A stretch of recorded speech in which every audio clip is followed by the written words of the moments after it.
Dalam Illustrator dikenal sebuah istilah bernama artboard. Apa sih artboard? Kamu nanya. Singkatnya begini, kalau kita lagi mau nulis, kita membutuhkan kertas sebagai media untuk menulisnya. Nah, artboard itu seperti kertas. Di Illustrator, artboard itu bisa diatur. Oke ya, pertama kita buka dulu new document, klik file, new, lalu ada beberapa pilihan yang disediakan oleh Adobe, yaitu ada recent file, yaitu file-file yang udah kamu pakai sebelumnya. Save file, ya ini tempat di mana kamu pernah nge-save file yang sudah kamu pakai. Oke, lalu ada mobile file atau mobile dokumen yang ada kaitannya dengan handphone. Ada web dokumen yang ada kaitannya dengan website. Lalu ada print ketika kamu mau cetak. Lalu ada dokumen untuk film dan video, dan yang terakhir ada art and illustration. Oke, pada kesempatan ini misalnya saya mau menggunakan artboardnya dengan dokumen A4 ya. Lalu kita lihat pengaturannya ada di sebelah kanan sini.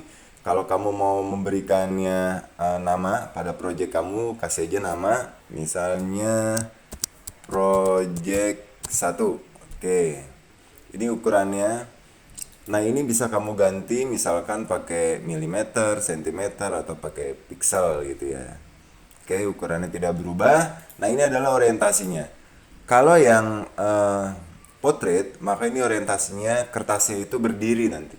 Sementara yang landscape itu kertasnya nanti rebah, tiduran ya. Nah, ini jumlah artboard yang akan kamu pakai.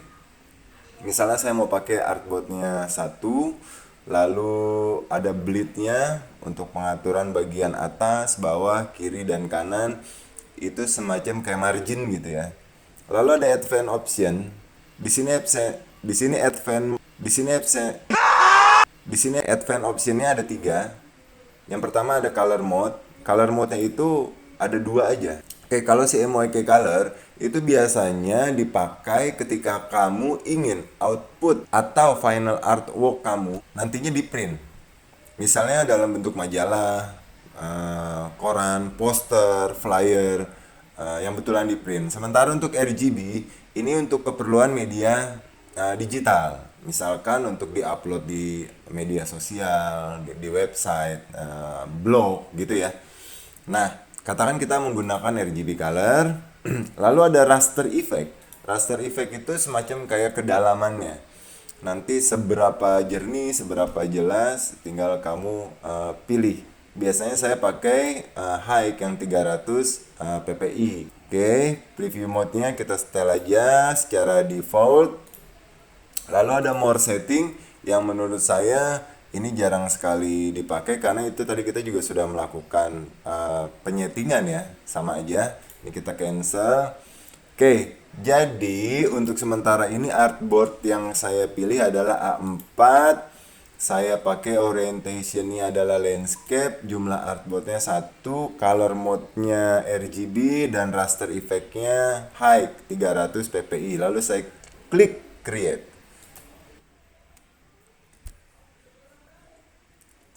Nah, ini adalah kanvas yang barusan settingnya kita lakukan seperti tadi.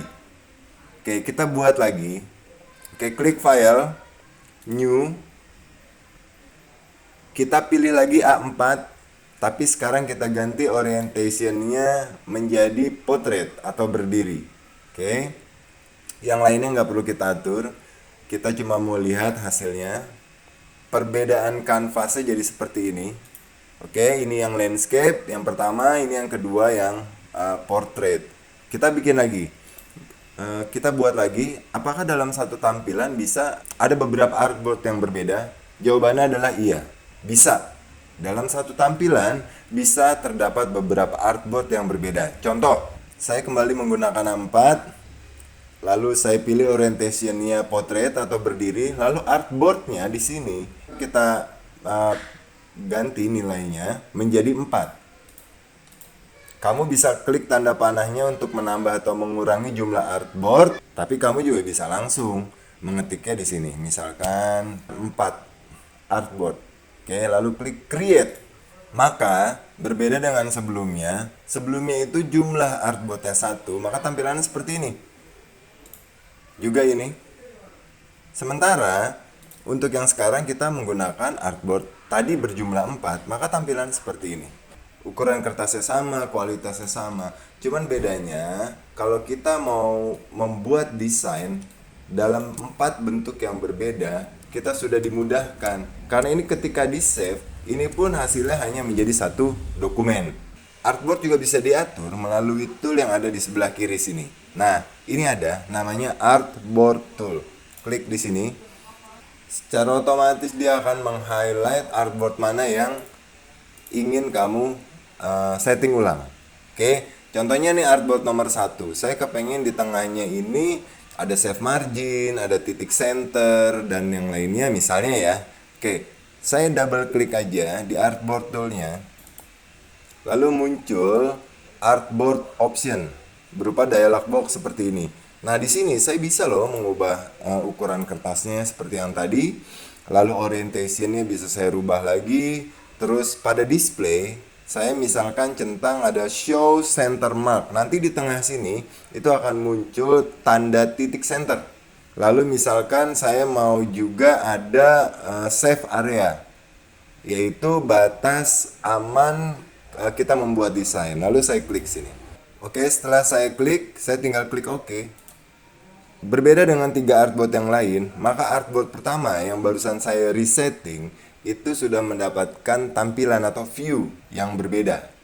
Oke, kenapa? Karena barusan saya menambahkan ada save margin, yaitu yang ini nih, garis imajiner yang berwarna hijau di pinggir, dan ada center mark yang di tengah ini yang berbentuk seperti tanda plus bagian tengah. Oke, ini untuk memudahkan kita dalam membuat desain. Oke, jadi pada prinsipnya artboard adalah kertas, kanvas atau area kerja yang akan kita gunakan untuk membuat desain. Oke, kita ketemu lagi pada materi berikutnya di video yang berbeda.